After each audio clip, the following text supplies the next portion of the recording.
from your phone, monitor, control, lock safes, doors, gates, business, family safe.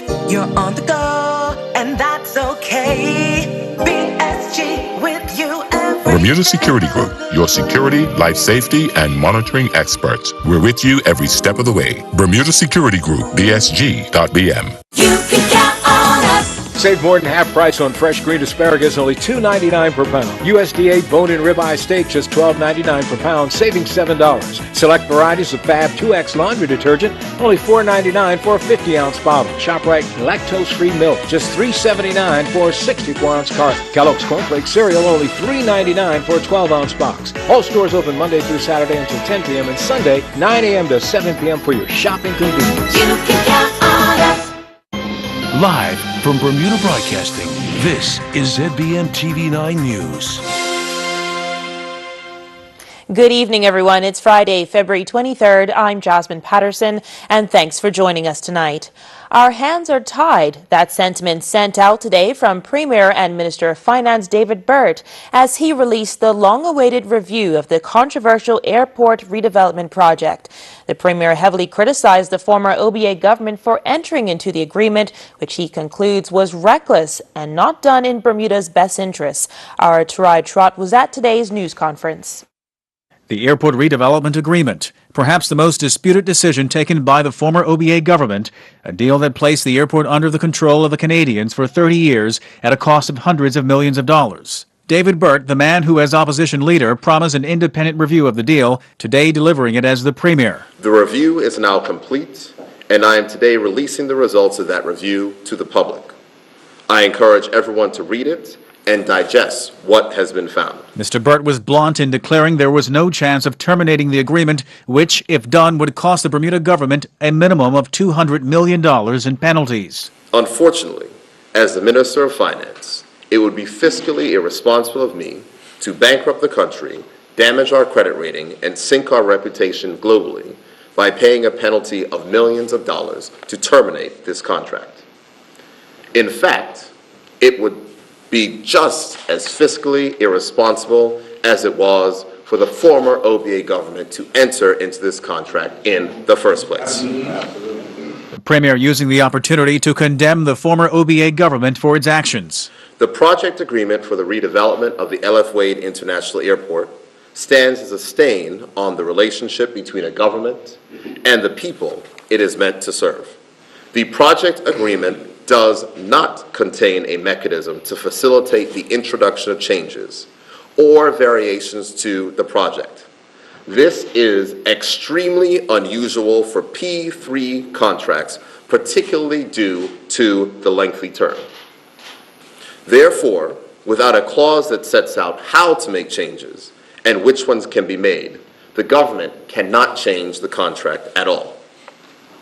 This is one shameful and degrading failure by the OBA and may be the most heinous aspect of the entire agreement. The physical contract for the deal was a spectacle in and of itself. I asked the Deputy Premier, Minister Walter Oban, to bring the agreement to the press conference today, and these immense binders before you constitute the totality of the agreement. That totality comes out to some 10,000 pages of words, clauses, sections, and signatures.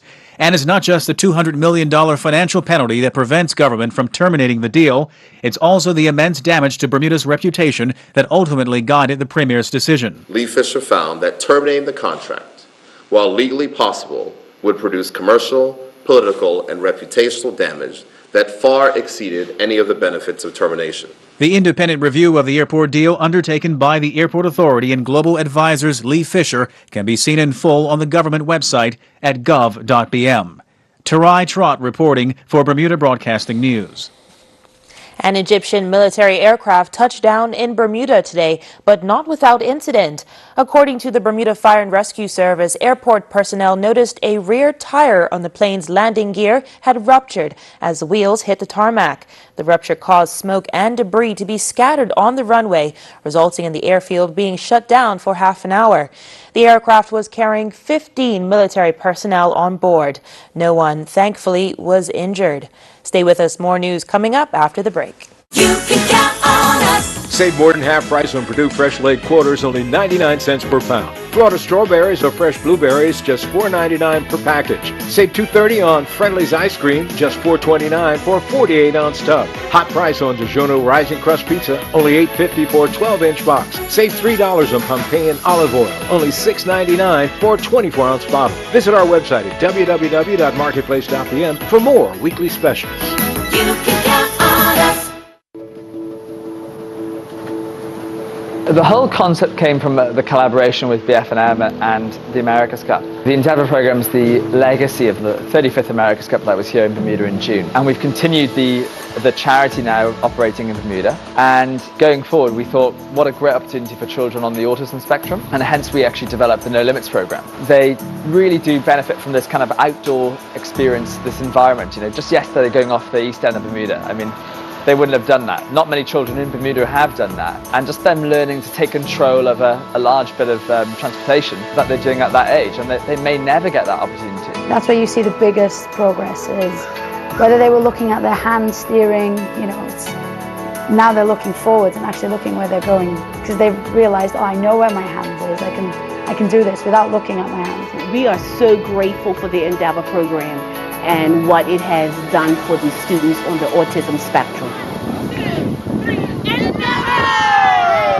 Can you believe it? The Circus is back in town. I heard. February 22nd, 23rd, and 24th at the Ruth Seaton James Center for the Performing Arts. Featuring, as seen on America's Got Talent, Bellomania! Purchase your tickets today at ptix.pm. Don't forget, coming to Bermuda, Bellomania Circus, February 22nd, 23rd, and 24th. This is a certified family event for all ages. You don't want to miss it. The leader of the opposition, Jean Atherton, has delivered her reply to the government's 2018-2019 budget, claiming the One Bermuda Alliance laid the foundation for the PLP's budget. Addressing MPs in the House of Assembly today, Mrs. Atherton said her party paved the way for economic growth with investments in hotels, the Bermuda Tourism Authority, the Airport Redevelopment Project, and the America's Cup. The Bermuda Tourism Authority's BTA's figures, recently released, show that 2017 results were extraordinary. The release noted that 2017 brought the highest number of visitors to the island in recorded history, and stated that the total arrivals for that period, 692,947, is, quote, the best statistical performance dating back to 1965. The BTA release also indicated that in 2017, the 35th America's Cup played a critical role in driving demand and higher visitor spending, not only in May and June, but throughout much of the year. The release stated that, I quote, Bermuda's tourism industry has been on the path for growth since 2015, after decades of decline. The America's Cup helped to accelerate the growth trajectory. Mr. Speaker, the America's Cup was one of the most important projects which the OBA government realized. It had a significant and positive economic impact on all Bermudians. This was despite significant and vitriolic criticism from the PLP opposition and deafening silence from the PLP government. She also warned of potential hiccups in the domestic economy. All indicators confirm that Bermuda is at an economic turning point. After consecutive quarters of growth, Bermuda has just seen 2 quarters of contraction. Is this a blip that can be reversed by government action? Or is it the start of a recession that Bermuda must prepare for? The Ministry of Finance is lowering its 2017 GDP growth estimate by 0.75%, which itself follows a marginal GDP contraction of 0.1% in 2016. The 35th America's Cup gave Bermuda a $300 million boost to the island's economy, and this event came in nearly $13 million under budget. And she also criticized government proposals to create jobs, saying their plans lacked detail and had not been properly fleshed out. The Premier has provided us with grand plans for the creation of new industries, but can the Minister of Finance provide us with clearer indication as to how many jobs will be created and to the quality of jobs which Bermudians can expect. Mr. Speaker, this budget does not deliver on all its promises. Many of the policies presented are entirely aspirational in nature. They have not been properly fleshed out. These proposals are normally found in election manifestos and throne speech statements. Mark Telemack, the veteran civil servant and permanent secretary, has been confirmed as the new secretary to the cabinet. He takes over from Dr. Derek Binns, who has already been appointed the head of the civil service after previously holding both roles. A review recommended that the roles be separated, paving the way for Mr. Telemack's selection. Mr. Telemack was sworn in today at Government House by Governor John Rankin. Premier David Burt, who recommended him, noting his extensive background and knowledge of the public service, having served in the role previously. Immediately prior to accepting the new post, Mr. Telemack was Secretary for National Security. As the Cabinet Secretary, he will provide guidance to the Cabinet and execute policy decision. His post comes with a salary of $210,000. While a diver carrying out underwater repair work on the seawall of Front Street was injured this morning and is in hospital. He was injured at around 11:30 a.m. by an unspecified piece of equipment. It's still not clear how severe his injuries are, and an investigation has been launched into the incident by his private contract company. The City of Hamilton has confirmed that none of their own staff were injured or involved in this incident. Now let's take a look at what's in store for us at the weekend weather-wise over at the AccuWeather headquarters.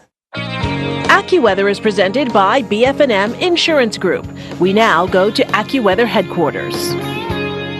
The BF&M Insurance Group is pleased to bring you tonight's AccuWeather forecast. I'm AccuWeather meteorologist Brittany Boyer, and we've made it to the weekend, and this weekend is looking pretty nice here. Across the entire island, we might see a shower or two, but there's really no significant rain in the forecast, at least anytime soon. Looking at the last couple of frames, we do have this boundary that's situated just to our north, and should that try and press a little bit farther south, closer to us, we could squeak out a shower or two, but again, no significant rain in the forecast, and we could really use some rainfall here. So far this month, about 1.83 inches of rain.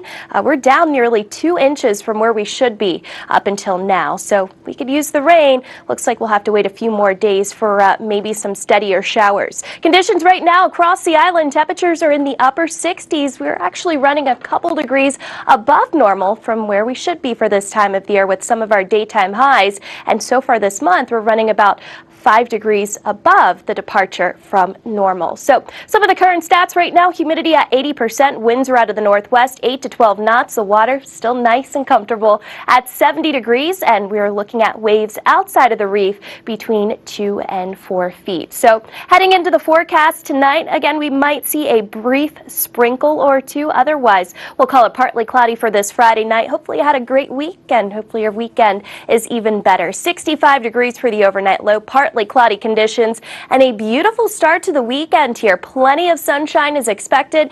Again, temperatures running just slightly above normal for this time of the year. 71 your high temperature, and our low temperature as we head into tomorrow right around 65 degrees. We don't have any marine alerts to tell you about, so if you're headed out toward the water, you're in good shape here.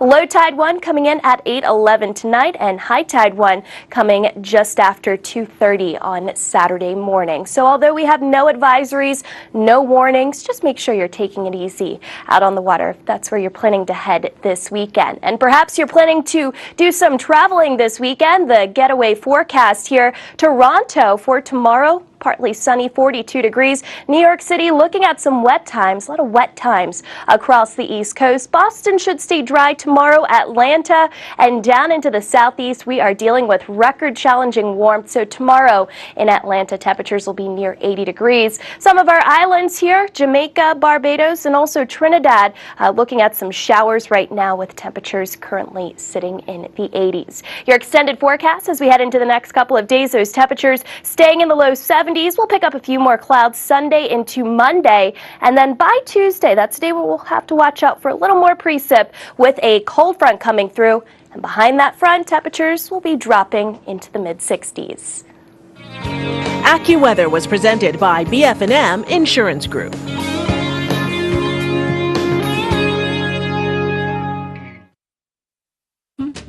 Are you required to take one or more medications daily but have a hard time remembering when to take them?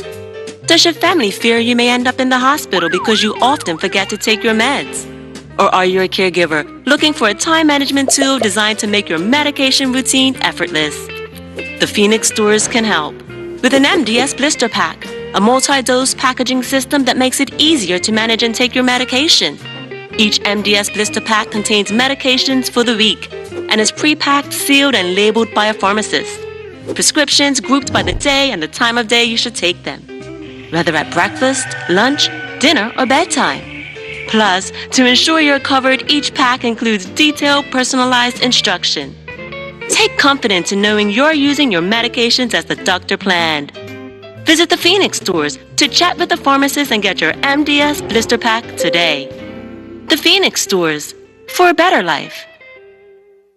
Philadelphia International Medicine provides international patients with access to a unique network of world-renowned doctors and surgeons that provide personalized medical and surgical care, connecting you to the U.S.'s leading healthcare specialists who are ranked among the best in the world. Healing is possible when you're confident in your healthcare team. To find out more, contact us at physicians@philadelphiamedicine.com or call 1-215-563-4733. I got these for seasickness last week, and they're terrible. That's strange. I know. I put one behind each ear like you're supposed to, and nothing happened. These are tablets. You're meant to take them with water. I got this pump for my asthma. Hasn't changed anything. Show me how you're using it. It's an inhaler. You're meant to breathe it in. Well, this toothpaste? Definitely off. It's a hemorrhoid cream. Well, that explains why my gums are shrinking. The 2018 Winter Olympics wraps up this weekend with Sunday's closing ceremony, but it was the opening ceremony that put Bermuda on the global stage and all over the internet. The exposure has given one local retailer an unexpected surprise. Tony Waterman explains. A common sight in Bermuda turned heads in South Korea. Bermuda Seoul Olympian Tucker Murphy and his coaches proudly parading through the Olympic Stadium wearing, you guessed it, Bermuda shorts. The temperature, 27 degrees, not counting the wind chill. Give them a gold, screamed the Daily Mail headline. What did you expect? Asked The Guardian. While Time said the internet was impressed. It was also curious. Google said searches for Bermuda shorts spiked 80% during the opening ceremony in Norway. And there's been a knock-on effect on Island 2. There was an uptick when it came to traffic, at least on Google, for Bermuda shorts. Did you guys see something quite similar? Yeah, for sure. So we saw a 50% increase in traffic to our website during those few days when Tucker first walked out. Tab's founder Rebecca Singleton says some of that traffic hailed from Asia, giving her fresh exposure in a massive market. But not all that traffic has translated into sales. People who came to our site will expect to see those sales actually come in kind of April time. So it's probably just first-time visitors. They hear about the brand, they check it out, come to us for the sale. The timing, though, couldn't be better. Singleton says sales are stagnant this time of year, so any extra exposure is welcomed. How does it make you feel when you think about somebody in Asia or somebody even in Africa walking around with sort of a little treasure from Bermuda, Bermuda shorts? Yeah, it's very cool. I mean, tabs aside, as a Bermudian, I feel very proud when I see anyone wearing Bermuda shorts. I'm like, yeah, he's got it. The same could be said about this guy, Tonga Olympian Pita Tafatafu. He also grabbed international attention for his barely there Olympic attire. The only question now is, did baby oil see a similar spike in interest? Tony Waterman for Bermuda Broadcasting News. I didn't think you'd do it again. 3 middle schools are crowned rugby champions. Erica Hawley named as a member of a professional triathlon team. And the Bermuda Football Association announced the venue for the FA Challenge Cup semifinals. Earl Basin has the details in tonight's sports report.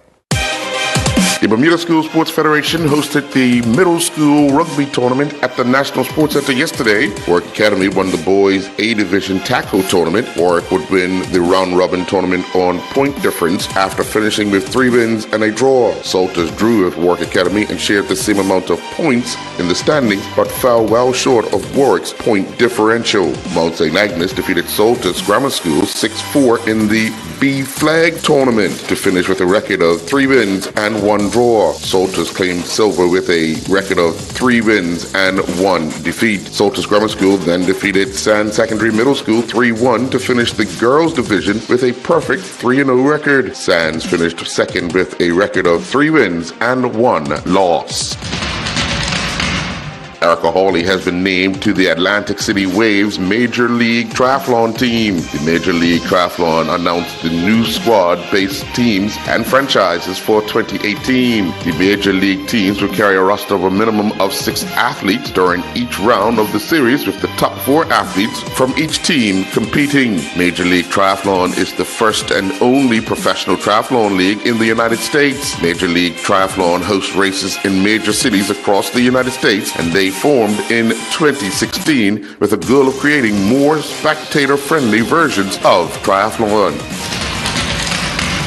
The Bermuda Football Association yesterday announced the venue for the FA Challenge Cup semi-finals that are set to be played on Tuesday, March 13th. The matches will be played at Somerset Cricket Club, with the Southampton Rangers taking on the Paget Lions at 7 p.m. and then Robin Hood will face off against the PHC Zebras at 9. Gillian Teixeira began competing in the MEO Cup International Horse Jumping event in Spain. On day 1, Teixeira competed in 1 class on 2 horses. During the 1.25 meter in 2 phases special class, Teixeira and Chakova finished 65th. They clocked a clear first phase time of 43.34, but they had 1 penalty fault point in the second phase, clocking a time of 36.62. Teixeira and Aluna finished 109th. They clocked a first phase time of 39.56, but they had 4 penalty fault points. They would then clock a time of 32.84 in the second phase, also having 4 penalty fault points. With a track meet slated for this coming Sunday at the National Sports Center, we can now take a look at those who are knocking on the door of qualifying for Carifta Games. Danilo Brangman's fastest time is 48.87 in the under-20 boys 400 meters, with the qualifying standard being 48.50. Zakeja Parsons has a time of 12.68 in the under-17 girls 100-meter dash, with the qualifying standard being 12.50. The under-17 girls 200-meter qualifying standard is 26 seconds flat, with Sonaray Morris clocking her fastest time of 26.21. Stephen Dill's fastest time in the under-20 boys 100-meter dash is 10.9, with the standard set at 10.75. Sancho Smith has a time of 2:03.91 during the under-17 boys 800-meter run, with the qualifying standard being set at 2:03 flat. The under-17 boys long jump qualifying standard is 6.60 meters, with Chase Tanner's best leap being 6.36 meters. Kayla Raymond has clocked a time of 59.06 in the under-17 girls 400 meters, with the qualifying standard set at 58.50. The first of a 3-part series of the Dash at Dark will take place on Friday, March 2nd at the National Sports Center. The event will see ages range from 4 through 11 years old, with distance ranging from 400 meters to a mile. The racing gets underway at 6:30, and the event is expected to run even if it rains. In mixed majors boating league action at the Warwick Lanes, it saw the Troublemakers go down 13-7 to the Mix-Ups, while the Movers and Shakers defeated the Activators 14-6. The Untouchables went down 15-5 to Minimax Forwarders, while the Warriors went down 16-4 to the Unpredictable. Fightback defeated Spear Change 12-8. Taking a look at some of the sports that will take place over the weekend, looking at the Premier and First Division schedule on Saturday night at the BA Field, beginning at 9 p.m. In Premier Division play, Flanagan's Onions will host Robin Hood. And then on Sunday at the Devonshire Recreation Club at 3 p.m., the Devonshire Cougars will take on the Dendy Town Hornets. At Garrison Field, Crossroads will take on North Village. Social Club will entertain the Boulevard Blazers at Police Field, with the PHC Zebras playing host to the Somerset Trojans at the PHC Stadium. In First Division play, Hamilton Parish are at Wellington Oval, where they would take on visiting St. David's. The First Division match between Wolves and Paget has been moved to Lords and St. David's, still with a 12:30 kickoff. with Devonshire Colts hosting Somerset Eagles at the Police Field. Southampton Rangers will entertain Island Rangers at Southampton Oval, and BAA will host St. George at BAA Field. On Saturday, we'll see the FEI Jumping Challenge take place at the National Equestrian Centre on Vesey Street, and then on Sunday, it is harness pony racing. Netball returns to Bernard Park at 1 p.m. with the Under-12 division play, followed by Under-16 and Senior League action. Hockey resumes at the National Sports Centre on Sunday, with games getting underway at 9:30 a.m. I'm Earl Baisden with Bermuda Broadcasting Sports. Price Rate is your one-stop shop with something for everyone. Household goods for kitchen, bedroom, and bathroom. Aisles of bulk groceries at value prices. A complete selection of fresh meat and produce, and an extensive range of frozen items to cover every meal. Wines from around the world, and beer and liquor at discount prices. Visit Price Right at our 2 locations in Pembroke and Warren. There's always something new and always something for everyone.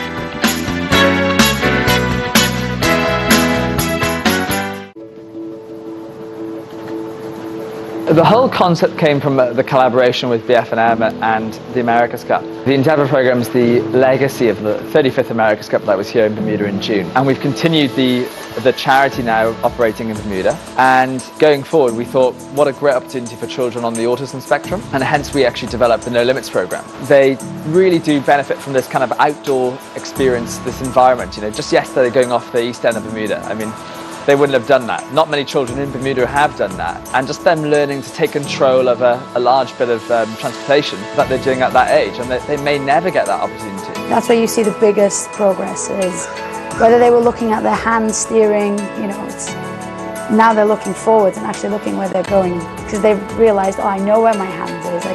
I can do this without looking at my hand. We are so grateful for the Endeavour program and what it has done for the students on the autism spectrum.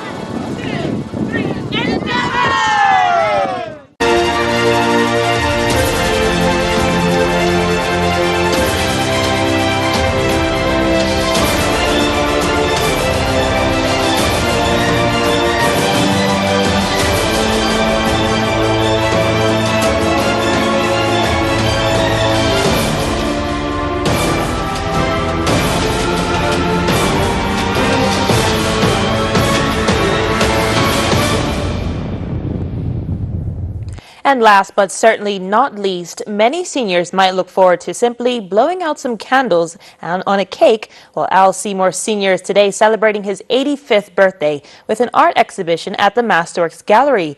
I went to meet the broadcaster, writer, and artist to see what keeps him hard at work at the easel.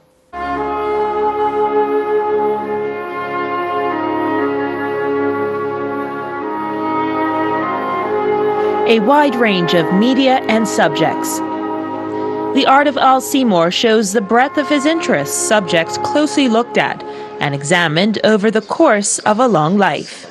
The exhibition at Masterworks will see a gala opening tonight, prompted by Mr. Seymour's daughter, Lisa.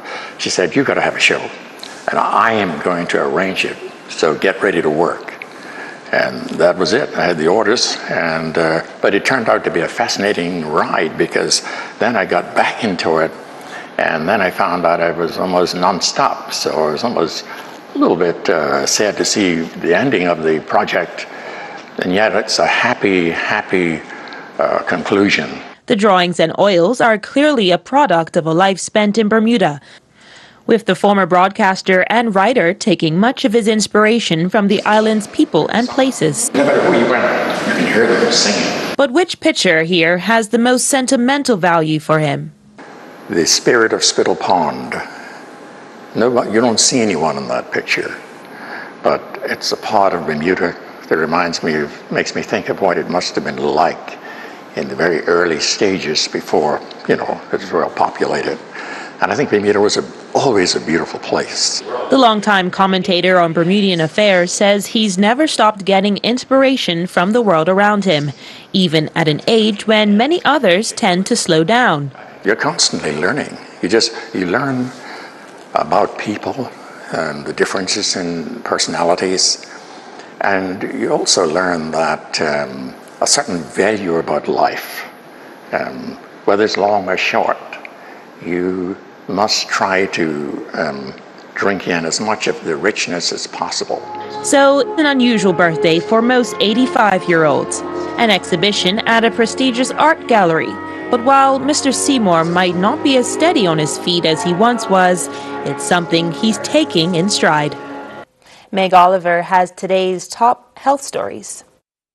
Tears may help diagnose Parkinson's disease. New research from the American Academy of Neurology meeting found differences in the levels of a protein in the tears of people with and without the disease. Researchers say they studied tears because Parkinson's affects nerve function and the tear gland is stimulated by nerves. Children from low-income areas have higher rates of death and higher hospital costs after heart surgery. That's according to a national study from Columbia University Medical Center. The study looked at more than 86,000 kids with congenital heart disease. And a new smartphone app could help patients lower the chances of being readmitted to the hospital after a heart attack. The Corey app is designed to educate patients about heart disease when they leave the hospital and allows them to track their medications and doctor's appointments. Johns Hopkins researchers say they are working with other hospitals to bring the app to more patients. Those are some of today's top health stories. Meg Oliver, CBS News, New York. And that's our package for tonight. I'm Jasmine Patterson. Thanks for watching. Good night. Jasmine Patterson's wardrobe and makeup is provided by Gibbons Company.